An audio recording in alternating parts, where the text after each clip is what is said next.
Et en fait, aujourd'hui, à peu près 30 ans après, on est convaincu que cette observation, que notre univers est en expansion accélérée, est bel et bien réel, que c'est un phénomène réel, que ce n'est pas un résultat qui découle d'une erreur qui aurait été faite dans les mesures. En fait, en 2011, il y a le prix Nobel de physique qui a été donné pour cette découverte. Il y a aussi tout un tas d'autres observations complètement indépendantes des observations de 1998 qui ont confirmé ces observations. Donc on pense que c'est quelque chose qui est réel, mais on ne sait toujours pas quel est le mécanisme qui est responsable de cette expansion accélérée. Et donc, ce que j'avais envie de faire avec vous ce soir, c'est tout d'abord de discuter un petit peu de pourquoi est-ce que cette expansion accélérée est tellement étrange. Pourquoi est-ce que cette observation a mis le monde de la cosmologie en émoi. Et puis, ensuite, je vais parler un petit peu des théories qui peuvent expliquer cette observation. Donc, quand je disais à l'instant qu'on ne sait pas quel est le mécanisme responsable de l'accélération, ce n'est pas parce qu'on n'a pas d'idées, c'est plutôt parce qu'on a trop d'idées. En fait, depuis 1998, il y a un foisonnement de théories qui ont été faites par les cosmologistes qui peuvent expliquer l'expansion accélérée de l'univers. Et donc, la grande question aujourd'hui qu'on se pose, le grand défi, c'est de comprendre parmi toutes ces théories, laquelle, s'il en est une, est la bonne, laquelle est correcte. Et ce qu'on va voir, c'est que ce n'est pas une question qui est anodine, parce qu'en fait, c'est une question qui touche à l'une des lois les plus fondamentales de notre univers, qui est la loi de la gravitation. En fait, pour comprendre quel est le mécanisme responsable de l'expansion accélérée, on doit forcément comprendre comment la gravitation fonctionne à très très grande distance, aux échelles cosmologiques. Et donc, ce que je vais faire dans la deuxième partie de cette conférence, c'est de vous parler d'un test qu'on a développé avec mon groupe à l'Université de Genève, qui nous permet de tester les lois de la gravité à très très grande distance, aux confins de l'univers. Donc si on veut comprendre en quoi l'expansion accélérée est étrange, ça vaut la peine de revenir un petit peu en arrière et de voir comment les astrophysiciens, les scientifiques, voyaient et comprenaient l'univers il y a à peu près 100 ans, début des années 1900. Donc à cette époque, on avait bien sûr observé tout un tas d'objets dans l'univers. On avait observé des étoiles, on avait observé des groupes d'étoiles qui étaient appelées nébuleuses. Donc on connaissait très bien les objets qui étaient à l'intérieur de l'univers. Par contre, ce qu'on ne connaissait pas bien, c'était la structure de l'univers. Il y avait en fait un grand débat pour savoir si notre galaxie constituait l'ensemble de l'univers ou bien s'il pouvait y avoir des étoiles en dehors de notre galaxie. Et puis surtout, il y a 100 ans, ce qu'on ne connaissait pas, c'était l'évolution de l'univers. On pensait que l'univers était statique, c'était simplement quelque chose qui était là, qui existait. On savait bien sûr que les objets dans l'univers évoluaient, on avait observé des étoiles qui apparaissaient puis qui disparaissaient, donc les objets, eux, n'étaient pas immuables, mais par contre, l'univers, il n'avait pas d'histoire. Il était là, il existait depuis toujours, pour toujours, c'était juste une sorte de cadre fixe dans lequel on regardait les objets qui bougeaient. Et tout ça, ça a changé en fait en 1915, lorsque Einstein a fini de construire sa théorie de la relativité générale. Donc c'est une théorie de la gravitation, et avec cette théorie, on a pu tout à coup décrire l'évolution de l'univers. Donc ça a signé le début de la cosmologie moderne. Au lieu de simplement s'intéresser à la manière dont les objets bougeaient dans l'univers, tout à coup on a eu une théorie qui nous permettait de décrire le passé, le futur, la composition de notre univers.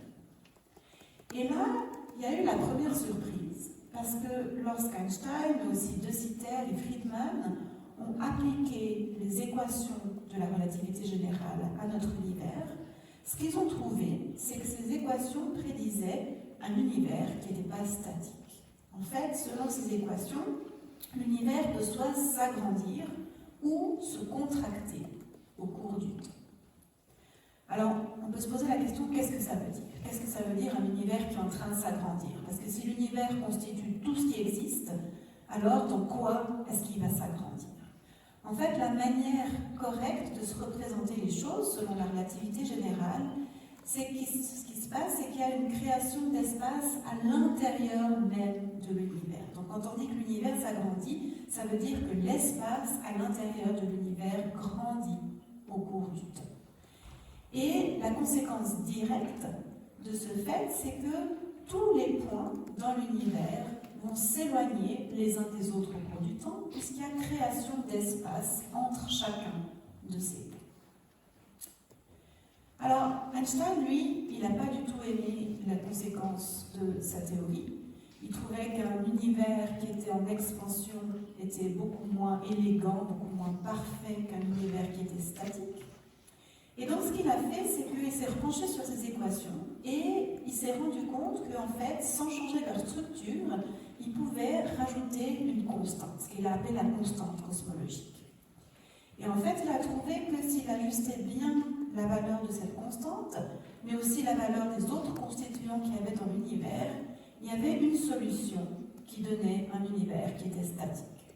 Il s'avère que cette solution, ce n'est pas une solution qui est stable. Donc si on perturbe un tout petit peu, on retombe dans un univers qui s'agrandit ou qui se contracte. Mais lui, il s'est dit, on ne comprend pas trop bien pourquoi, parce que Einstein savait très bien l'étude de la stabilité, mais il s'est dit, cette solution, c'est celle qui marche. Donc il était content. Mais en fait, assez vite, il a déchanté. Parce que quelques années plus tard, dans les années 27-29, deux astrophysiciens, Lemaitre et Hubble, ont observé que l'univers est bel et bien en expansion.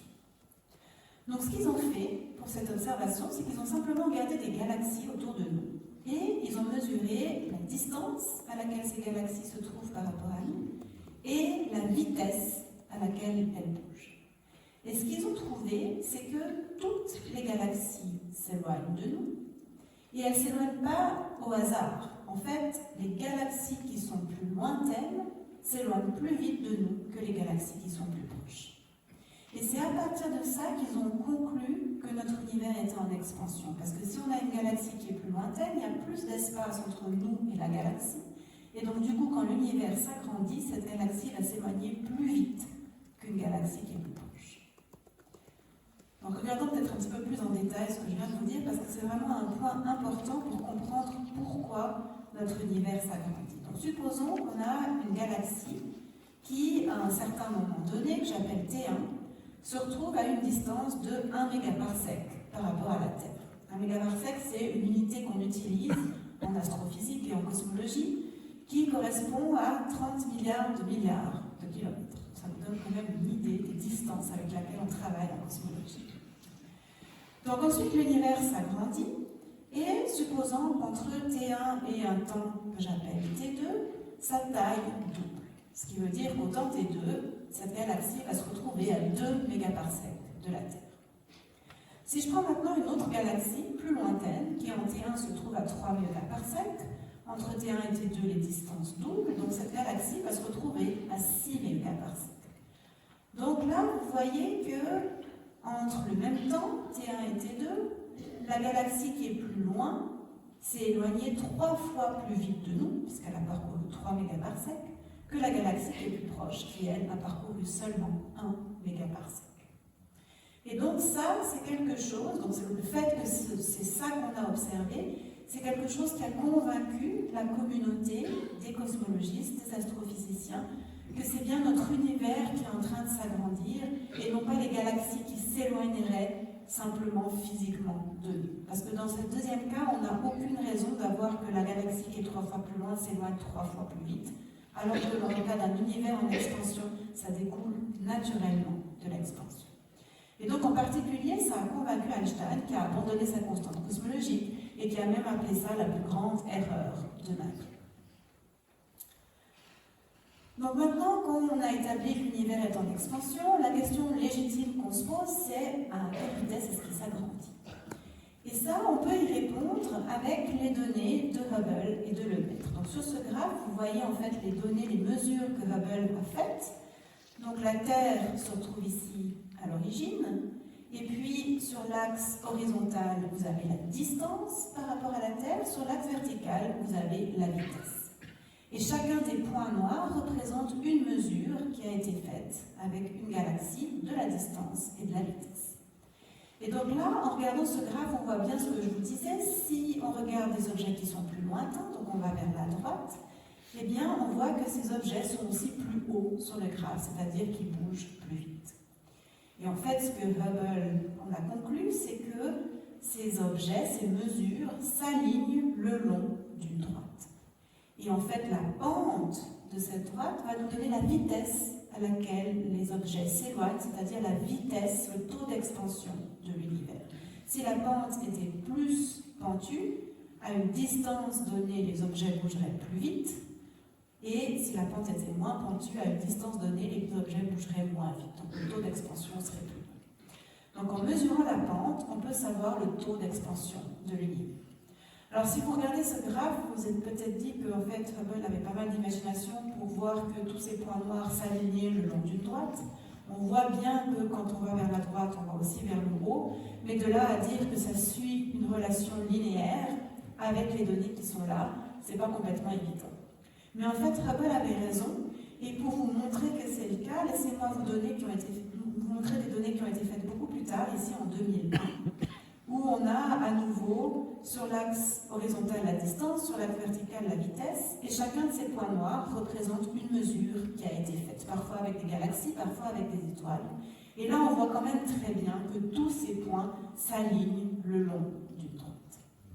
Et pour faire le lien avec les mesures de Hubble, la partie du ciel que Hubble a observée est cette toute petite partie du ciel ici.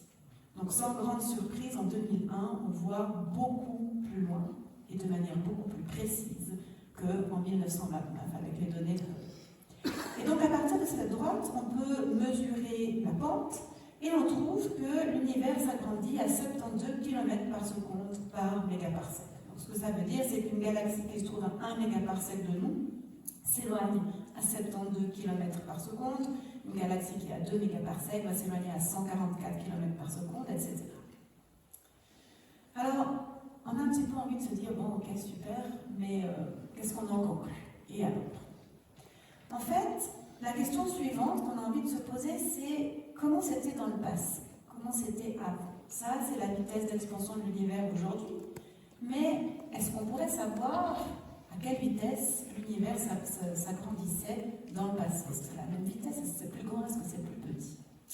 Et en fait, par chance, on peut répondre à ce genre de questions en cosmologie parce qu'on a des machines à remonter le temps, et ces machines à remonter le temps, c'est simplement des télescopes. Tout simplement parce que quand on regarde loin dans l'univers en cosmologie, on regarde nécessairement dans le passé. Regardons par exemple une galaxie qui a une certaine distance du télescope. Cette galaxie émet de la lumière qui voyage très vite à la vitesse de la lumière, mais ce n'est pas une vitesse qui est infinie. Et donc cette lumière met un certain temps pour atteindre notre télescope. Ce qui veut dire que quand on reçoit cette lumière aujourd'hui, on ne voit pas la galaxie comme elle est aujourd'hui, mais on la voit comme elle était au moment où elle a émis sa lumière. Et donc ça nous permet de remonter dans le passé de l'univers. Et par exemple, si on observe une galaxie qui a 800 mégaparsecs de nous, qui est quelque chose qu'on fait très bien avec les télescopes actuels, la lumière met quand même 3 milliards d'années pour nous parvenir. Donc quand on voit la galaxie aujourd'hui, en fait, on voit comme elle était il y a 3 milliards d'années. Et pour vous faire un peu rêver, aujourd'hui, avec le James Webb Telescope, on est capable de voir des galaxies qui ont émis leur lumière il y a 13,5 milliards d'années. Donc on peut vraiment remonter très très loin dans le passé de l'univers jusqu'à son enfance. Et donc, avec ça, on peut en fait refaire les mêmes mesures que Hubble a faites, mais en regardant des galaxies qui sont beaucoup plus lointaines. Au lieu de se concentrer sur des galaxies qui sont proches de nous, on peut prendre ici une tranche de galaxies qui sont à 5 milliards d'années. C'est-à-dire qu'il faut 5 milliards d'années pour la lumière, pour nous parvenir. Et donc, en faisant ces mesures de distance et vitesse, eh bien, en fait, on va reconstruire le taux d'expansion de l'univers il y a 5 milliards d'années. Puis on peut faire la même chose il y a 10 milliards d'années, etc. Et reconstruire, en fait, l'évolution de ce taux d'expansion. Et là, ça commence à devenir vraiment intéressant, parce qu'il y a une prédiction de la relativité générale qui nous dit que l'expansion doit ralentir au cours du temps. C'est-à-dire qu'elle doit être plus grande dans le passé que ce qu'elle est aujourd'hui. Et ça, c'est quelque chose qu'on peut comprendre assez bien intuitivement. C'est simplement lié au fait que la matière est attractive dans l'univers et donc elle va avoir tendance à freiner l'expansion de l'univers. Donc une manière de se représenter les choses intuitivement, c'est de se dire qu'est-ce qui se passe si je lance une pomme en l'air. Quand je lance la pomme, elle s'éloigne de moi, mais en fait elle s'éloigne de moi de plus en plus lentement parce qu'elle est attirée par la masse de la Terre. Bien, Einstein prédit que la même chose doit se passer pour l'univers. L'univers s'agrandit parce qu'il a cette vitesse initiale, mais à cause de la matière qui est à l'intérieur, il va s'agrandir de plus en plus lentement. Et en fait, la pomme, quand elle atteint une certaine hauteur, elle va s'arrêter puis retomber sur Terre.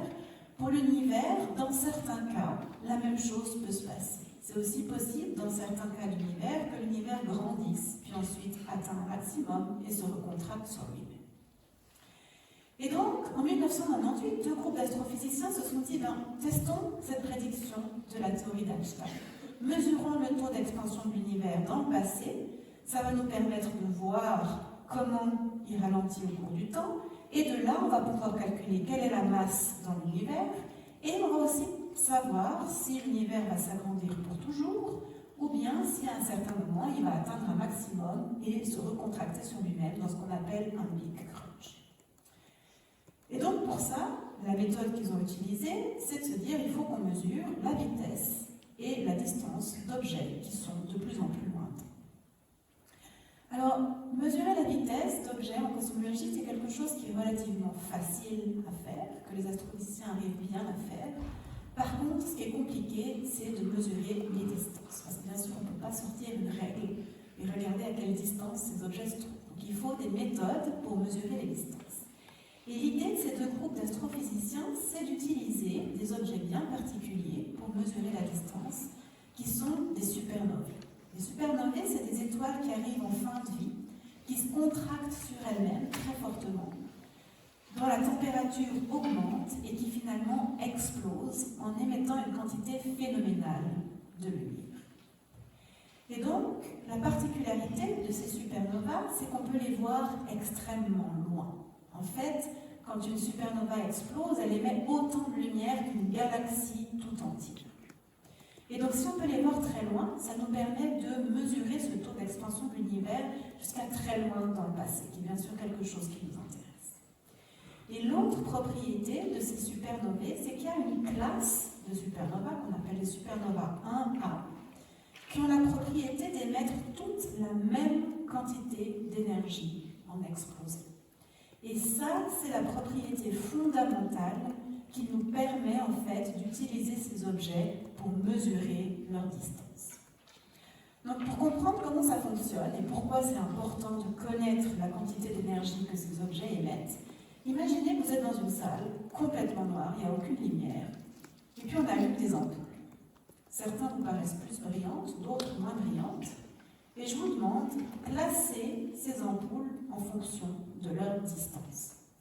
Si vous n'avez aucune autre information, vous êtes incapable de faire cette tâche. Parce qu'en fait, si vous voyez par exemple une ampoule qui est peu brillante, vous allez vous dire soit cette ampoule elle est très proche de moi, mais elle émet très peu de lumière, ou alors c'est peut-être une ampoule extrêmement brillante, mais qui est très loin de moi. Du coup, je la vois très peu brillante.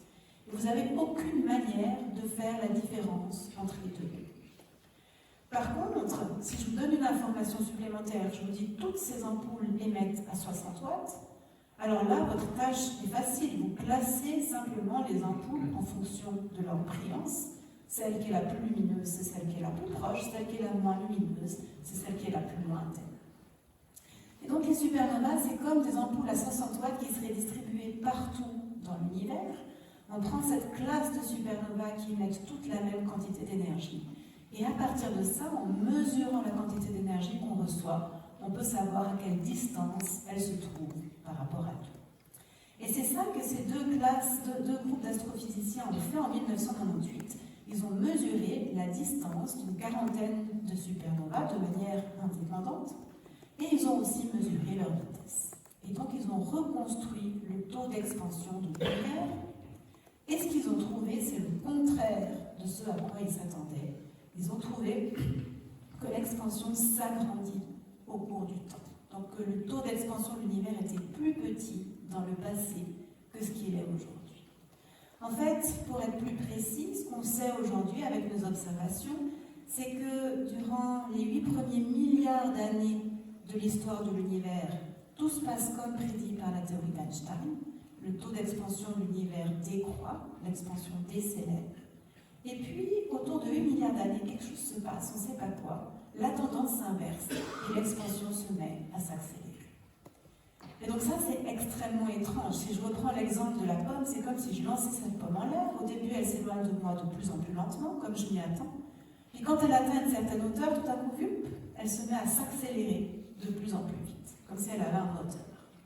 Et donc la grande question qu'on se pose, nous cosmologistes, c'est quel est le moteur de l'univers? Qu'est-ce qui fait qu'autour de 8 milliards d'années, tout à coup, l'expansion se met à s'accélérer? Donc comme je vous l'ai dit, les scientifiques ont inventé tout un tas de théories pour expliquer ces observations, avec des noms assez sympas comme quintessence, cascading gravity, etc. Et si on regarde toutes ces théories, on peut en fait les classer en deux groupes. On a ici en rouge des théories où on rajoute une nouvelle forme d'énergie dans l'univers qu'on appelle énergie sombre. Et puis ici, en bleu, des théories où on ne rajoute pas une nouvelle forme d'énergie, mais on change les lois de la gravitation. Donc regardons un petit peu plus en détail comment ça fonctionne, en commençant par l'énergie sombre.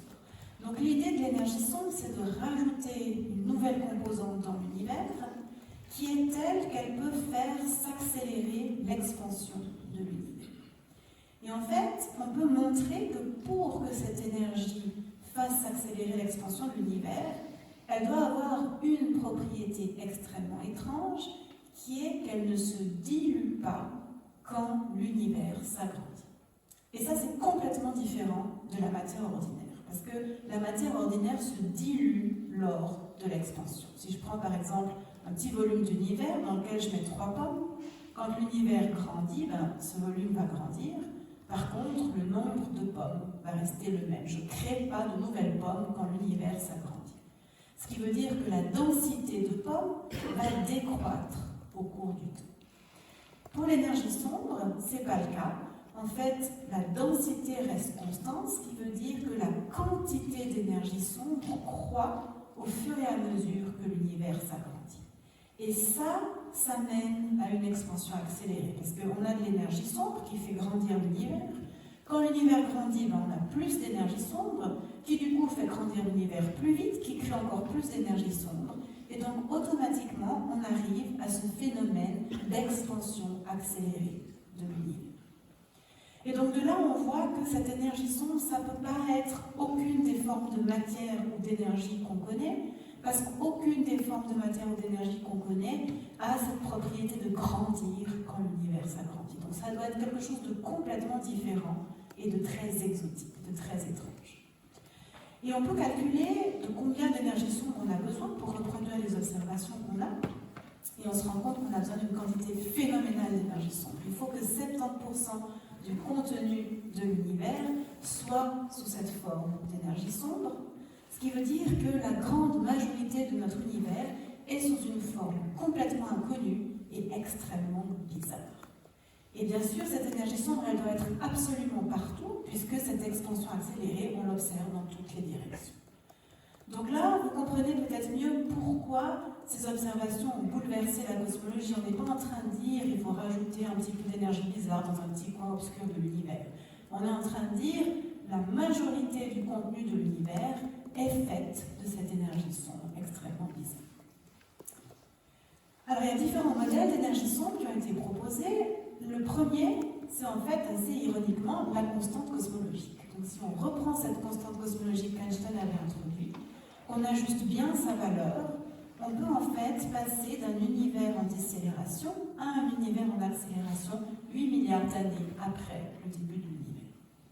Mais ça, c'est pas hyper satisfaisant parce qu'on ne sait pas vraiment qu'est-ce que c'est cette constante, et puis surtout, on ne sait pas du tout pourquoi elle a la valeur qu'elle a. On n'arrive pas à prédire cette valeur théorique qu'on observe. Alors il y a aussi tout un tas d'autres modèles qui ont été inventés, comme Phantom Dark Energy, K-Essence et d'autres modèles. Et en fait, récemment, ces dernières années, en 2024-2025, on a eu des nouveaux résultats qui sont extrêmement intéressants pour la cosmologie, à partir de l'expérience DAISY. Et ces résultats semblent en fait remettre en question une grande partie de ces modèles d'énergie sombre, y compris la constante cosmologique. Il y a encore certains modèles qui sont possibles, qui collent avec ces données, mais il y a une bonne quantité de modèles qui ne sont pas en accord avec ces observations.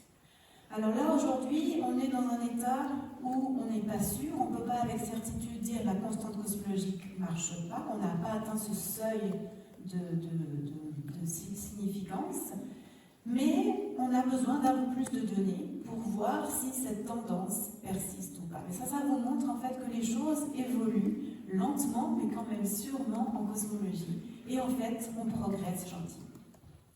Donc ça, c'est pour la première forme de solution. La deuxième classe de solution, c'est de se dire, non mais cette énergie sombre, elle n'aime pas tellement, elle est quand même bizarre, on ne sait pas ce que c'est. Est-ce qu'on pourrait faire autrement? Est-ce qu'on pourrait expliquer l'expansion accélérée de l'univers sans rajouter ces 70% d'énergie extrêmement bizarre? Et en fait, on peut le faire en modifiant les lois de la gravitation. Donc en créant une théorie de la gravitation qui est telle que c'est la gravitation elle-même qui est responsable de l'expansion accélérée. Alors, vous allez peut-être me dire, oui, mais comment est-ce qu'on peut faire ça? Parce que la relativité générale, quand même, ça fait plus de 100 ans qu'elle existe, elle a été testée extrêmement précisément, elle a passé tous les tests. Comment est-ce qu'on a le droit de changer les lois de la gravitation? C'est vrai que la relativité générale a été testée très précisément, mais elle a surtout été testée à petite distance, dans le système solaire, dans la galaxie. Et là, elle a passé tous les tests. Mais pour changer, pour expliquer l'expansion accélérée de l'univers, ce qu'on doit faire, c'est modifier la gravitation à très très grande distance, parce que c'est là qu'on veut avoir cette expansion accélérée. Donc ce qu'il nous faut en fait, c'est une théorie telle qu'on a des lois complètement différentes à l'échelle du cosmos, mais quand même retrouver des lois semblables à la relativité générale à l'intérieur du système solaire, là où on a ces tests très précis. Et ça, c'est pas très facile. Changer les lois de la gravitation à grande distance, c'est pas si difficile, mais en fait, faire qu'en plus, on retrouve quelque chose qui se comporte comme la relativité générale dans le système solaire, c'est beaucoup plus compliqué. Mais les scientifiques sont très ingénieux, donc ils ont trouvé tout un tas de modèles qui fonctionnent et qui sont capables de faire exactement ça.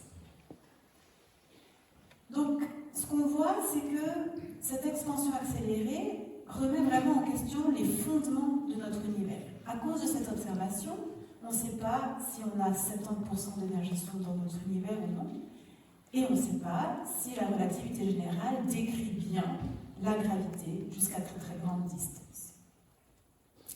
Et donc maintenant, ce qu'on aimerait faire, c'est de tester ces paradigmes, parce qu'en fait, on a deux classes de solutions qui sont toutes les deux capables d'expliquer les observations, mais qui sont quand même fondamentalement différentes. Changer la gravité ou rajouter de l'énergie sombre, c'est deux choses qui sont très très différentes. Et donc, on aimerait bien savoir laquelle de ces explications est la bonne. Et pour faire ça, ça ne suffit pas de regarder le taux d'expansion de l'univers, puisque les deux types de théories sont capables d'expliquer l'expansion accélérée. Donc il nous faut d'autres observations qui nous permettent de discriminer entre ces deux classes de solutions. Et donc, dans le reste de cette conférence, je voulais vous parler d'un test qu'on va pouvoir faire avec les missions qui sont maintenant en train de collecter des données, comme Euclid, DAISY et le Square Kilometre Array. Et c'est un test sur lequel j'ai travaillé avec tout un tas de personnes, de collaborateurs. Et l'idée de ce test, c'est de comparer la distorsion du temps et la distorsion de l'espace. Alors, pour comprendre comment ça fonctionne, ça vaut la peine de regarder un petit peu comment la gravitation fonctionne dans notre univers. Donc, la gravitation, selon la théorie de Newton, on l'a tous appris à l'école, on nous dit que la gravitation, c'est une force qui agit entre n'importe quel objet massif, comme par exemple ici des galaxies. Et c'est la gravitation qui est responsable de la pomme qui tombe sur Terre, qui est responsable du mouvement des planètes autour du Soleil, et qui est aussi responsable de la formation de toutes les structures qu'on a dans l'univers, les planètes, les étoiles, les galaxies. Ça, c'est selon Newton. Einstein, lui, quand il a construit sa théorie de la relativité générale, il a complètement changé la manière de décrire la gravitation. Selon Einstein, la gravitation, ce n'est pas du tout une force, mais c'est une déformation de l'espace-temps. En fait, une manière de se représenter les choses, c'est de voir l'univers comme une immense nappe souple. Et quand on a de la matière dans l'univers, comme ici une planète, ça va en fait déformer la structure de l'espace. Ça va créer une sorte de creux dans cette nappe, ce que nous, physiciens, on appelle un puits gravitationnel. Alors ici, j'ai dessiné les choses en 2 dimensions. Bien sûr, notre univers a 3 dimensions spatiales, c'est juste que c'est beaucoup plus difficile de s'imaginer et de dessiner ce genre de déformation en 3 dimensions. Donc on a cette déformation qui est due à la présence de matière, et ensuite, la relativité générale nous dit que si on a des objets dans cet univers qui va avoir des creux et des bosses, eh bien ces objets vont bouger de la manière la plus droite possible, selon ce qu'on appelle nous des géodésiques, qui est la manière la plus droite possible de se déplacer dans un univers qui a une géométrie perturbée. Donc par exemple, la pomme, quand elle se rapproche de la Terre, son mouvement naturel, ça va être de tomber au fond du puits. Donc la pomme d'Einstein, elle tombe toujours sur Terre, mais pas du tout pour les mêmes raisons que Newton. Elle ne tombe pas parce qu'elle est attirée par une force créée par la Terre, elle tombe parce que c'est le mouvement le plus naturel dans cet univers qui a un creux. Et on peut aussi expliquer le mouvement des planètes. Donc, si on a la Terre qui est dans ce puits gravitationnel, en fait, aller tout droit pour la Terre, ça va vouloir dire tourner en rond à cause de la structure, de la présence de ce puits gravitationnel. Donc avec la théorie d'Einstein, on peut expliquer les mêmes choses qu'avec la théorie de Newton, mais d'une manière complètement différente. Et ce qui est intéressant, c'est qu'on peut aussi expliquer d'autres phénomènes qui n'existent absolument pas selon Newton. Et un de ces phénomènes, c'est le fait que le temps est aussi déformé par la présence de matière. La théorie d'Einstein prédit que le temps ne passe pas à la même vitesse au fond du puits gravitationnel que hors du puits gravitationnel. En fait, il va passer plus lentement au fond du puits que hors du puits dans le vide. Et donc ça, c'est quelque chose dont vous avez peut-être entendu parler si vous avez regardé le film Interstellaire. À un moment dans ce film, il y a Cooper, l'astronaute, qui voyage dans l'univers et puis il doit aller, je ne me rappelle plus pourquoi, il doit aller sur une planète qui est proche d'un trou noir. Un trou noir, c'est un objet extrêmement massif qui déforme très fortement le temps et l'espace. Et donc, du coup, le temps passe beaucoup plus lentement proche du trou noir que loin du trou noir. Donc, Cooper reste 7 heures sur cette planète, et pendant que lui vieillit de 7 heures, sa fille qui est restée sur Terre, elle vieillit de 49 ans. Donc, à la fin du film, quand il retrouve sa fille, elle est en fait plus vieille que lui. Donc ça paraît un effet de science-fiction très sympa, mais absolument pas réel. En réalité, cet effet, il existe. Et on a été capable de le mesurer. Alors pas en allant proche d'un trou noir, parce que ce n'est pas quelque chose qu'on est capable de faire, mais en fait, les scientifiques ont mesuré la différence de temps entre une montre qui se trouve sur Terre, donc au fond de ce puits gravitationnel, et une montre qui se trouve dans un avion qui est situé un petit peu plus haut dans le puits gravitationnel. Et on a des montres suffisamment précises pour mesurer cette différence de temps et confirmer la théorie, les prédictions de la théorie d'Einstein. Et je vais même aller plus loin. Aujourd'hui, cette déformation du temps, elle est absolument essentielle pour que le GPS fonctionne. On doit prendre en compte le fait que les montres dans les satellites ne passent pas à la même vitesse que les montres sur Terre lorsqu'on fait la synchronisation pour que le GPS soit suffisamment précis. Si on ne corrigeait pas, si on ne prenait pas en compte cet effet de la théorie d'Einstein, au bout déjà d'une journée de fonctionnement, le GPS indiquerait des distances, des positions qui sont complètement fausses, de l'ordre de 10 km à peu près. Donc c'est quelque chose qui est réel, et ça c'était un des grands succès de la théorie de la relativité générale, de prédire quelque chose qui était complètement inconnu, qui paraît franchement un peu absurde, mais qui finalement a été confirmé par les observations. Alors on peut se dire, pourquoi est-ce qu'on continue à étudier Newton à l'école, puisque finalement il semblerait que ce soit Einstein qui ait raison. Alors oui, mais en fait, la différence entre la relativité générale d'Einstein et la théorie de Newton se passe si on regarde des distances suffisamment grandes. Si je lance une pomme et que je veux calculer la trajectoire, je peux bien sûr le faire en relativité générale, mais je vais obtenir exactement la même réponse que si j'utilise la théorie de Newton. Donc ça vaut la peine d'étudier Newton à l'école. Par contre, bien sûr, si on veut décrire notre univers, alors là, on ne peut plus travailler avec la théorie de Newton, on doit travailler avec la théorie de la relativité générale. Ok, donc maintenant vous savez tous comment la relativité générale fonctionne. Revenons à nos moutons. Donc je vous rappelle, ce qu'on voulait faire, c'était différencier un univers dans lequel les lois de la gravitation seraient gouvernées par la relativité générale et on aurait 70% d'énergie sombre, d'un univers où on n'aurait pas d'énergie sombre, mais par contre, on aurait des lois de la gravitation qui sont différentes. Et donc, le test qu'on a proposé, c'est de comparer les distorsions du temps et les distorsions de l'espace, tout simplement parce que, en relativité générale, la distorsion du temps et la distorsion de l'espace sont les mêmes, la profondeur du puits temporel et du puits spatial est la même, alors que si on change les lois de la gravitation, de manière très générale, ça induit une différence entre la distorsion du temps et la distorsion de l'espace. Parfois, la distorsion du temps est plus grande que celle de l'espace, dans d'autres théories, c'est le contraire, mais de manière générique, elles sont différentes. Alors, ce n'est pas un théorème. C'est possible de faire une théorie, de construire une théorie différente de celle d'Einstein, dans laquelle les deux distorsions sont les mêmes, mais c'est des cas particuliers. De manière générale, si on change les lois de la gravitation, on va induire une différence entre les deux. Et donc l'idée, c'est de mesurer ces deux distorsions dans l'univers, de les comparer et d'utiliser ça pour savoir si Einstein a raison ou tort, si sa théorie marche ou non. Donc pour faire ça, il faut mesurer ces deux types de distorsions. La chose qu'on est capable de faire aujourd'hui, c'est de mesurer la somme de la distorsion du temps et de la distorsion de l'espace. Et on peut faire ça au travers d'une méthode qu'on appelle le lentillage gravitationnel.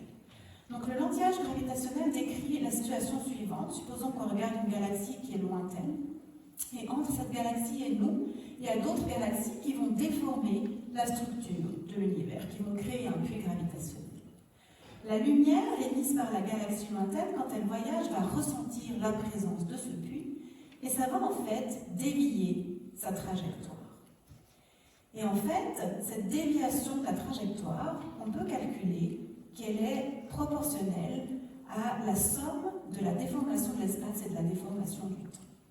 Alors, le fait que la déformation de l'espace dévie la trajectoire de la lumière, ça on arrive assez bien à se représenter intuitivement, simplement avec un dessin comme celui-là.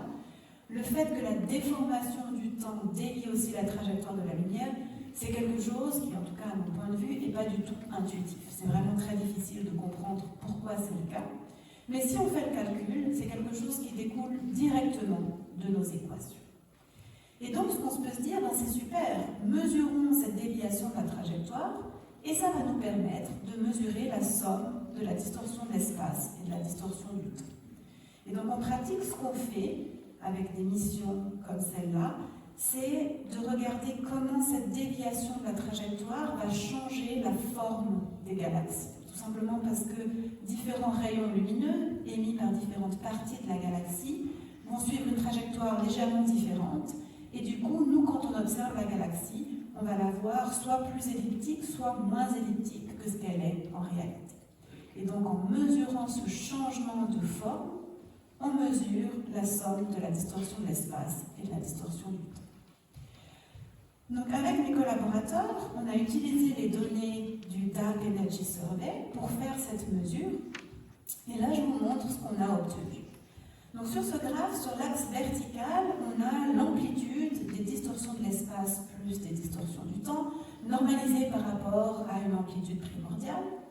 Et puis, sur l'axe horizontal, on a l'histoire de l'univers. Donc en fait, on a fait des mesures à 4 moments de l'histoire de l'univers, en regardant des galaxies qui sont de plus en plus lointaines. Donc ici, quand on va vers la droite, en fait, on remonte dans le passé, et les 4 mesures en bleu qu'on a fait correspondent à 3,5, 5, 6 et 7 milliards d'années dans le passé. Et puis on a comparé ces observations qu'on a faites avec la prédiction dans le cas où on a la relativité générale qui gouverne notre univers et dans le cas où l'expansion accélérée est due à une constante cosmologique. Et ça, c'est la ligne noire qui est représentée sur ce graphe. Et donc on peut comparer les mesures avec les prédictions. On doit bien sûr prendre en compte les incertitudes. Donc ici, on a en bleu, ces barres bleues, c'est les incertitudes sur les mesures qu'on a faites, parce que bien sûr, on ne fait jamais des mesures parfaitement précises, on a toujours des sources d'incertitudes. Et puis, vous voyez, cette barre grise, c'est en fait les incertitudes sur la prédiction théorique, parce que la prédiction théorique dépend de certains paramètres qu'on doit aussi déterminer, qu'on doit aussi mesurer, et qu'on ne connaît pas parfaitement. Donc, on peut, en prenant en compte les incertitudes, comparer théorie et observation.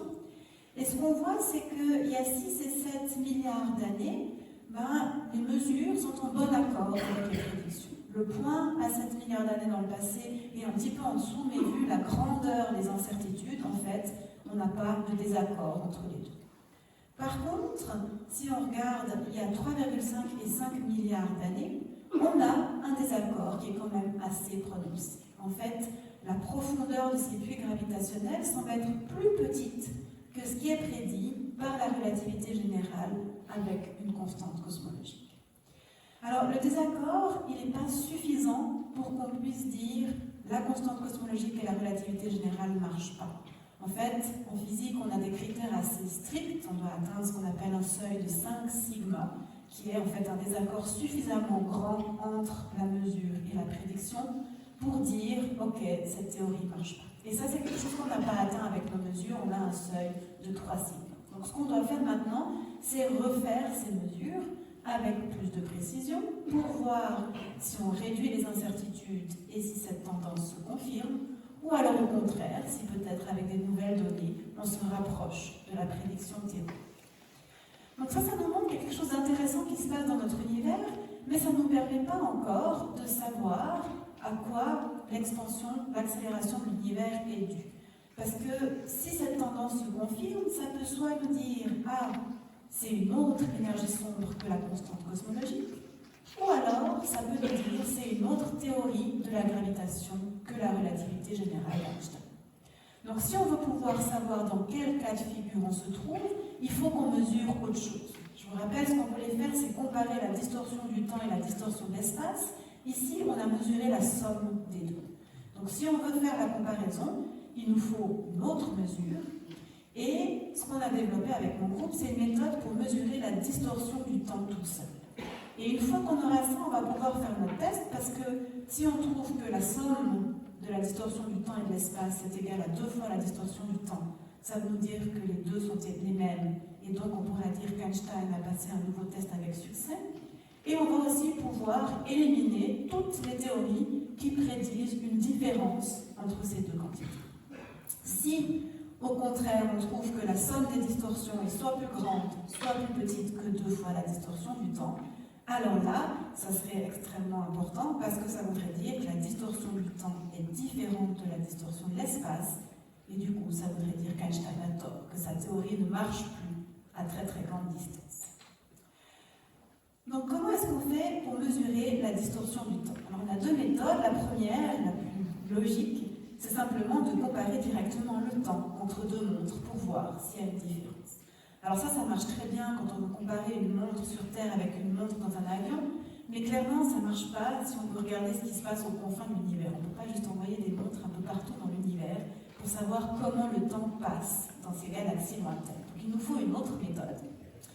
Et cette autre méthode consiste à regarder la couleur de la lumière. Et c'est une méthode qui a été proposée par Eddington déjà en 1924.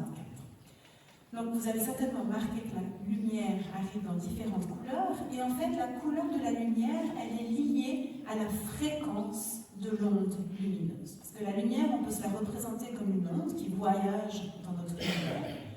Et comme pour n'importe quelle onde, on peut lui associer une fréquence qui est liée à l'intervalle de temps entre 2 crêtes de l'onde. Et en fait, plus cet intervalle de temps est grand, plus la lumière est rouge dans le spectre visible, plus il est petit, plus la lumière est bleue. Alors, en quoi ça nous permet de mesurer la distorsion du temps? Supposons qu'on regarde une galaxie qui est située au fond d'un puits gravitationnel et qui émet de la lumière. Donc, le temps ne va pas passer à la même vitesse au fond du puits que hors du puits. Donc, si la galaxie émet, disons, de la lumière jaune avec une fréquence de 1 femtoseconde, quand l'observatrice reçoit la lumière sur Terre, comme le temps passe en fait plus vite pour elle qu'au fond de la galaxie, cet intervalle de temps va changer. Il va être par exemple de 2 femtosecondes, et du coup la lumière va être plus rouge que lorsqu'elle a été émise. En fait, au fur et à mesure que la lumière s'échappe de ce puits, elle devient de plus en plus rouge. Et donc, ce qu'on peut faire, c'est qu'on peut mesurer le rougissement de la lumière, et plus ce rougissement est grand, plus la distorsion du temps va être grande. Donc, on utilise le rougissement pour déduire la distorsion du temps. Donc, cette méthode, qui a été proposée par Eddington, elle a ensuite été appliquée par Adams en 1925 de manière pas complètement précise, et puis ensuite par Popper en 1954. En regardant la distorsion du temps due à une naine blanche, qui est une étoile très compacte, donc qui déforme de manière assez compacte l'univers autour d'elle, et il a trouvé que c'était en accord avec les prédictions de la relativité générale d'Einstein. Maintenant, nous, ce qu'on veut faire, c'est non pas mesurer la distorsion du temps due à un objet très local, comme une naine blanche, mais on s'intéresse à des distances beaucoup plus grandes. En fait, on veut regarder la distorsion du temps associée à un puits gravitationnel qui est généré par des milliers, voire des millions de galaxies. On veut tester des distances très grandes, donc pour vous donner un ordre de grandeur, on veut tester des distances de 50 mégaparsecs à peu près, ce qui correspond à 10 puissance 21 km, ou alors 100 millions d'années-lumière. Donc des puits gravitationnels dont l'étendue est de 100 millions d'années-lumière. Et la raison pour laquelle on veut faire ça, c'est parce que c'est à ces distances-là qu'on s'attend à avoir une différence par rapport à la relativité générale si la nouvelle théorie explique l'expansion accélérée de l'univers. Donc c'est très important d'accéder à ces distances. Le problème, c'est que quand on veut faire ça, on a des complications. Et la complication principale, c'est que la distorsion du temps, ce n'est pas le seul effet qui fait rougir la lumière. Il y a en fait 2 autres effets qui font rougir la lumière, qui sont beaucoup plus grands que la distorsion du temps. Le premier effet qui fait rougir la lumière, c'est l'expansion de l'univers. Je vous dis, l'expansion de l'univers, en fait, crée de l'espace entre chacun des points qu'on a dans l'univers, et donc ça crée aussi de l'espace entre 2 crêtes de l'onde lumineuse. Donc à cause de l'expansion de l'univers, cette onde lumineuse, elle devient de plus en plus étirée, et donc la lumière devient de plus en plus rouge.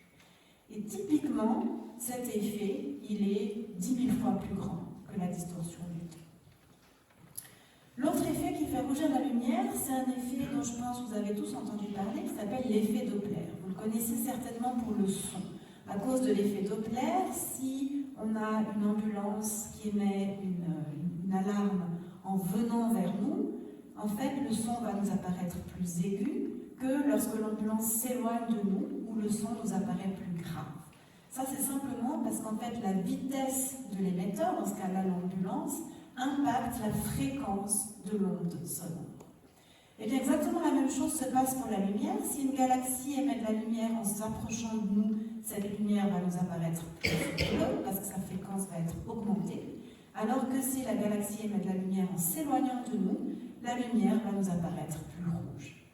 Et cet effet, il dépend bien sûr de la vitesse à laquelle les galaxies bougent, mais typiquement, il est à peu près 100 fois plus grand que celui dû à la distorsion du temps. Donc vous voyez qu'on a un problème parce que quand on mesure le rougissement, on mesure bien sûr le rougissement total dû à la somme de l'expansion plus l'effet Doppler plus la distorsion du temps. Donc en gros, on mesure 10 000 plus 100 plus 1. Et nous, ce qui nous intéresse, c'est le 1. Pour faire le test qu'on veut, il faut qu'on puisse mesurer la grandeur de ce 1. Et donc ce qu'on a fait avec mon groupe, c'est de développer une méthode pour pouvoir séparer les différents effets, pour pouvoir en fait nous débarrasser de l'expansion et de l'effet Doppler qui sont beaucoup plus grands, mais qui ne nous intéressent pas pour notre test, et pour pouvoir mesurer l'effet qui est crucial pour faire le test. Et l'idée de ce test, c'est de regarder un si grand puits gravitationnel et de sélectionner ensuite 3 galaxies dans ce puits. Une qui est au fond, une qui est devant et une qui est derrière par rapport à l'observatrice. Et ce qu'on va faire, c'est qu'on va comparer le rougissement de la lumière de ces 3 galaxies. Et en faisant ça, on peut facilement se débarrasser de l'effet de l'expansion de l'univers, parce que l'expansion de l'univers va en fait affecter ces 3 galaxies de la même manière. Soit ce puits est très loin de nous, donc il y aura beaucoup d'expansion, soit il est très proche de nous, il y aura moins d'expansion, mais dans tous les cas, l'expansion est la même pour les 3 galaxies dans le puits. Donc si on fait la différence de rougissement, on se débarrasse de l'expansion de l'univers. Donc ça c'est pas mal parce qu'on s'est débarrassé quand même de l'effet qui était 10 000 fois plus grand. Ensuite, on veut essayer aussi de se débarrasser de l'effet Doppler. Et pour ça, on peut utiliser les différentes symétries entre l'effet Doppler et entre la distorsion du temps. Si on regarde ce qui se passe pour l'effet Doppler, dans une situation comme celle-là, on a la chose suivante. Si on prend la galaxie qui est derrière, son mouvement naturel, ça va être de tomber au fond du puits. Et en faisant ça, vous voyez que cette galaxie se rapproche de l'observatrice, ce qui veut dire que sa lumière bleuit. Par contre, si on regarde la galaxie qui est devant, elle va aussi essayer de tomber au fond du puits, mais en faisant ça, elle s'éloigne de l'observatrice. Et donc, la lumière rougit à cause de l'effet Doppler. Si au contraire, on regarde l'effet dû à la distorsion du temps, pour la galaxie qui est devant, la lumière s'échappe du puits, donc elle rougit. Pour la galaxie qui est derrière, c'est un petit peu plus compliqué parce que d'abord, la lumière tombe au fond du puits, donc elle bleuit, puis ensuite elle sort, donc elle rougit. Mais nous, ce qui nous intéresse, c'est l'effet total. Et comme la lumière doit s'échapper de ce puits, au total, elle va en fait aussi rougir. Donc on voit qu'on a une différence de symétrie. Pour l'effet Doppler, on a la lumière qui rougit devant et qui bleuit derrière. Pour la distorsion du temps, on a la lumière qui rougit dans les deux cas. Donc en gros, si on fait la somme des effets devant et derrière, dans le cas de l'effet Doppler, ça s'annule, parce que d'un côté ça rougit, de l'autre côté ça bleuit, donc en moyenne rien ne se passe.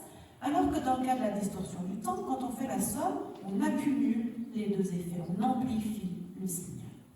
Et donc ça va nous permettre de mesurer la distorsion du temps et d'annuler l'effet Doppler. Alors bien sûr, en pratique, on ne fait pas juste des sommes et des différences, mais l'idée, elle est la bonne. On va construire une méthode qui utilise ces différentes symétries pour mesurer la distorsion du temps. Alors en pratique, aujourd'hui, la mesure, elle n'est pas encore possible, tout simplement parce que l'impact des distorsions sur la trajectoire de la lumière, le lentillage gravitationnel, est beaucoup plus grand que l'impact sur la couleur de la lumière. Et donc on n'a pas suffisamment de galaxies pour pouvoir mesurer l'effet. Mais on a fait des prédictions et on a vu qu'avec les missions à venir, on va être capable de faire cette mesure. Donc avec DAISY, Euclid et le Square Kilometer Array, on va avoir suffisamment de galaxies pour faire ce type de mesure. Et pour vous montrer que ce n'est pas juste le rêve d'une théoricienne, mais qu'on va réellement pouvoir le faire, laissez-moi vous montrer ces résultats ici. Donc là, ce qu'on a fait avec mes collaborateurs, c'est qu'on a simulé un univers sur un ordinateur et on a simulé un univers avec le même type, le même nombre de galaxies que ce que DAISY va être capable d'observer. Donc en fait, on a simulé les observations qu'on attend de DAISY. Et puis ensuite, dans ces observations, on a appliqué la méthode qu'on a développée et on a mesuré cette distorsion du temps. Et ici, vous voyez les résultats de ce qu'on a. Donc là, on a les résultats à un moment fixé, il y a 3 milliards d'années. On a fait bien sûr ces mesures à différents moments de l'histoire de l'univers, mais là je vous montre ce qui se passe il y a 3 milliards d'années. Et puis, sur l'axe horizontal, on a en fait des mesures à différentes distances par rapport au centre du puits gravitationnel. Si vous vous rappelez, on a ces 3 galaxies, une au fond et les autres à une certaine distance. Et donc on a fait la mesure à différentes distances par rapport au fond. Donc chacun des points bleus, c'est une mesure qui a été faite dans cet univers simulé avec les incertitudes. Et puis cette barre que vous voyez, cette bande que vous voyez, c'est les prédictions dans le modèle théorique, qui marche très bien, sans beaucoup de surprises, parce qu'en fait, dans cet univers simulé, bien sûr, on joue à Dieu, hein, c'est nous qui mettons tous les éléments qu'on veut.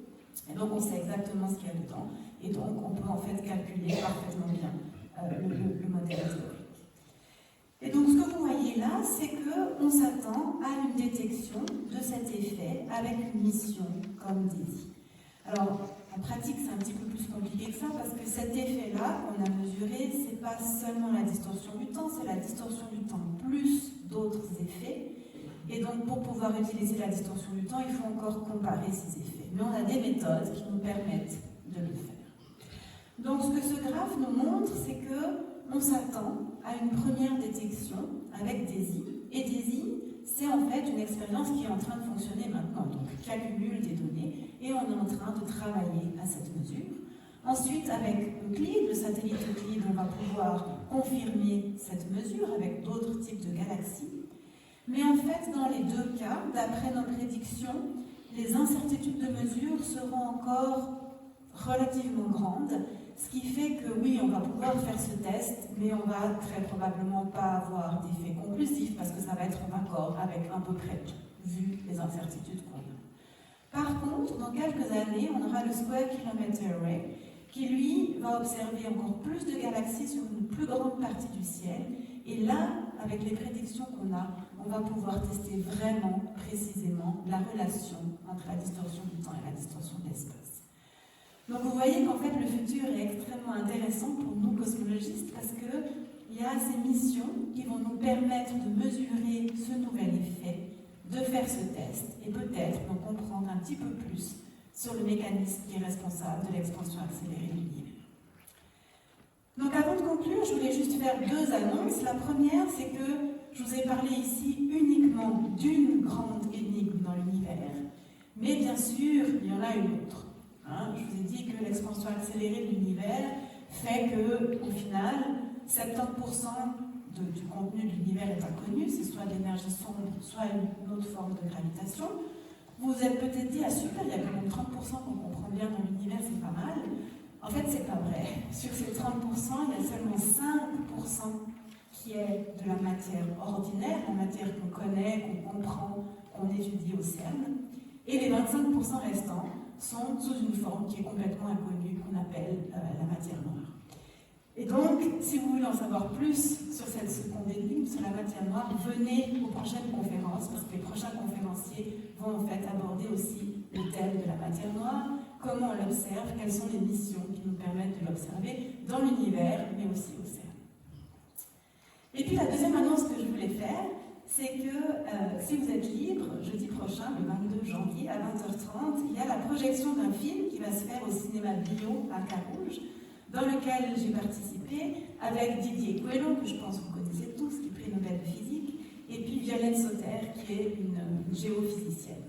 Donc c'est pas du tout une conférence scientifique, c'est quelque chose d'assez poétique, mais où il y a aussi des conversations sur la vie dans l'univers, et aussi les thèmes que j'ai abordés aujourd'hui, donc l'expansion de l'univers, le passé, le futur de l'univers, la possibilité d'avoir des multivers. Donc si vous êtes libre, vous êtes cordialement invités. Donc voilà, j'aimerais finir peut-être avec ce message qui nous dit qu'il y a finalement énormément de choses qu'on ne comprend pas dans l'univers. Il semble qu'il y a plus de choses qu'on ne comprend pas que de choses qu'on comprend. Mais en fait, il y a tellement de tests qu'on peut faire pour avancer que c'est un monde, un domaine de recherche qui est extrêmement excitant et pas du tout frustrant. Donc les années à venir vont être extrêmement riches et on espère que peut-être dans quelques années, on va pouvoir revenir vers vous et vous dire « Ah ben voilà, maintenant on sait ce que c'est, l'énergie sombre, la matière noire, on a tout compris. » Merci, je m'arrête là.